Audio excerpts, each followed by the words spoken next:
பாலஸ்தீனம் தேசத்தோடு பிராந்தியத்தோடு உள்ள தொடர்பு அல்ல. பாலஸ்தீனம் வெறுமனே முஸ்லிம்கள் அல்லது அரபிகள் என்பதற்கான நெருக்கமும் அல்ல. இது வெறுமனே மனிதாபிமானத்தோடு கூடிய கவலையும் அல்ல. மாறாக பாலஸ்தீனம் எமது அகீதாவோடு தொடர்புடையது, எமது ஈமானுக்கு நெருக்கமானது. அந்த பூமி நபிமார்களின் அடைக்கலமாக இருந்த பூமி. அந்த பூமி இப்ராஹிம் அலைஹிஸ்ஸலாம் அவர்கள் வாழ்ந்த பூமி. பூமி இஸ்ஹாக் அலைஹிஸ்ஸலாம் அவர்கள் பிறந்த பூமி. பூமி யாக்கூப் அலைஹிஸ்ஸலாம் அவர்கள் பிறந்த பூமி. அந்த பூமி யூசுப் அலைஹிஸ்ஸலாம் அவர்கள் பிறந்த பூமி. அந்த மண் ஈசா அலைஹிஸ்ஸலாம் அவர்களை பெற்றெடுத்த மண். அல்லாஹ்வின் வஹி அருளப்பட்ட பூமி, ரிசாலத் வழங்கப்பட்ட பூமி, நபி அவர்களின் மியராஜ் பயணத்தின் துவக்க பூமி. அது அருள் முகத்தஸா, தூய்மையான பரிசுத்தமான பூமி என்று அல்லாஹ் வர்ணித்த பூமி. அது அருள் முபாரகா, அதனை சூழவும் அருள்பாலிக்கப்பட்ட பூமி என்று அல்லாஹ் கண்ணியப்படுத்திய பூமி. அது வத்தீனி வஸ்ஸைத்தூன், தேசத்தின் மீதும் பலஸ்தீனின் மீதும் சத்தியம் செய்து அல்லாஹ்விடத்தில் இந்த மண்ணுக்கு எவ்வளவு அந்தஸ்து இருக்கின்றது என்று அடையாளப்படுத்தப்பட்டிருக்கும் பூமி. இந்த பூமியிலே அவனை துதிப்பதற்காக அமைக்கப்பட்ட 2வது மஸ்ஜித் அமையப்பட்டிருக்கும் பூமி. புனித பயணம் மேற்கொள்வதற்காக அனுமதிக்கப்பட்ட 3 மஸ்ஜித்களில் மஸ்ஜிதுல் அக்ஸா அமையப்பட்டிருக்கும் பூமி. இவ்வளவுக்கும் முதலாவது கிப்லாவே அந்த பூமியை நோக்கித்தான் என்றால் அந்த பூமிக்கும் இடையிலுள்ள தொடர்பு எவ்வளவு மகத்தானது என்று சிந்தித்து பாருங்கள். லூத் அலைஹிஸ்ஸலாம் அவர்களை பாதுகாத்த போது நுழையச் சொன்னதும் இந்த புனித பூமியில்தான். தாவூத் அலைஹிஸ்ஸலாம் அவர்களது மெஹராப் அமையப்பட்டிருப்பதும் இந்த பூமியில்தான். சுலைமான் அலைஹிஸ்ஸலாம் அவர்களுக்கும் எறும்புக்கும் இடையில் நடைபெற்ற மிக பிரபல்யமிக்க அல் குர்ஆன் கூறும் அந்த சம்பவம், அந்த உரையாடல் இடம்பெற்றதும் இந்த பூமியில் உள்ள ஒரு பள்ளத்தாக்கில்தான்.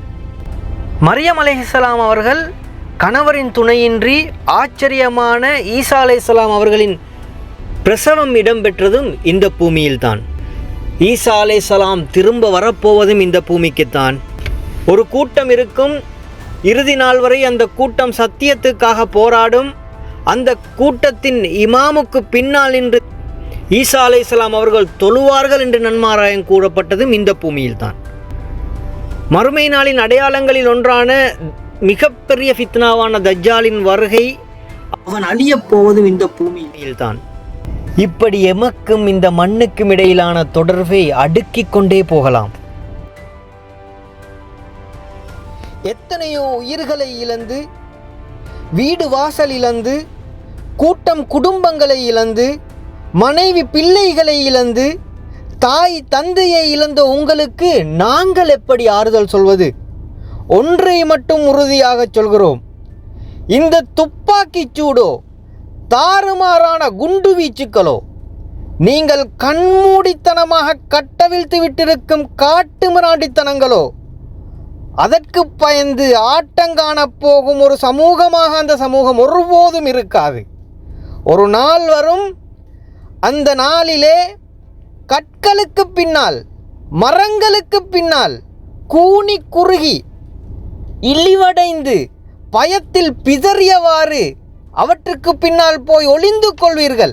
அந்த நாளில் அல்லாஹ்வின் அடியானே, இதோ எனக்கு பின்னால் ஒரு யகூதி இருக்கிறான், இதோ எனக்கு பின்னால் வந்து பயந்து ஒளிந்து கொண்டிருக்கிறான், அவனை அழித்து விடு என்று கற்கள் கூட மரங்கள் கூட காட்டிக் கொடுக்கும் ஒரு நாள் வரும் என்ற நபி அவர்களது நன்மாராயம் இருக்கும் வரை, அந்த சுப செய்தி இருக்கும் வரை எங்கள் உள்ளங்களை நாங்கள் ஆறுதல் படுத்திக் கொள்கிறோம், எங்களது உள்ளங்களை நாங்கள் ஆசுவாசப்படுத்திக் கொள்கிறோம்.